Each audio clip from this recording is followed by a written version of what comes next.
ഞങ്ങളുടെ ഒരു front room മാറാം. അപ്പം അത്യാവശ്യ സാധനത്തിന് ഒരു ബക്കറ്റ്, ഒരു ചൂല്, ഒരു കപ്പൊക്കെ വാങ്ങാൻ വന്നതാണ്. അവസാനം വാങ്ങിച്ച് വന്നപ്പോൾ ഒരു കൊട്ട നിറയെ സാധനം.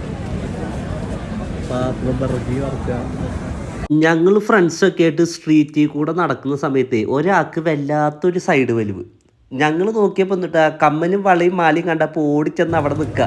എന്നിട്ട് ഓരോ കമ്മലും ഞങ്ങൾക്ക് കാണിക്കുക. അപ്പം ഞങ്ങൾ പറയും അതൊക്കെ കൊള്ളാന്ന് പറയും. ഇല്ലെങ്കിൽ അവിടെ നിന്ന് ഇപ്പം ഇറങ്ങാൻ പറ്റില്ല, അവിടെ ഇരിപ്പായിരിക്കും. വെറുതെ ഇരിക്കുമ്പോഴാലോ നമുക്ക് ചായ കുടിക്കാനും പലതും കഴിക്കാനും തോന്നുക. അങ്ങനെ ചായ കുടിച്ചുകൊണ്ടിരിക്കുമ്പോൾ മൊമ്മോസ് കഴിക്കാൻ തോന്നി. മൊമ്മോസ് കഴിച്ചിട്ട് അണ്ണാക്ക് പൊള്ളിത്തിരിക്കുന്ന ഇരിപ്പാണ് ഇവിടെ ഈ ഇരിപ്പ്. അതിന് ശേഷം ഇനി എങ്ങനത്തെ ഫോട്ടോ എടുക്കണമെന്ന് ആലോചിച്ചിട്ടാണ് ഈ ഇരിപ്പ്. ഇവനാണ് ഞങ്ങളുടെ കൂട്ടത്തിലത്തെ സ്ഥിരം വേട്ടമൃഗം. എവിടെയെങ്കിലും ചെന്നാൽ ഇവൻ ക്യാമറ ഓൺ ചെയ്യുന്നു, അവൾ പോസ് ചെയ്യുന്നു, ഫോട്ടോ എടുക്കുന്നു, പോസ് ചെയ്യുന്നു, ക്ലിക്ക് ചെയ്യുന്നു, ക്ലിക്ക് ചെയ്യുന്നു, പോസ് ചെയ്യുന്നു, പോസ് ചെയ്യുന്നു, ക്ലിക്ക് ചെയ്യുന്നു. എന്നിട്ട് വല്ലതും കിട്ടുന്നുണ്ടോ? ഒന്നുമില്ല.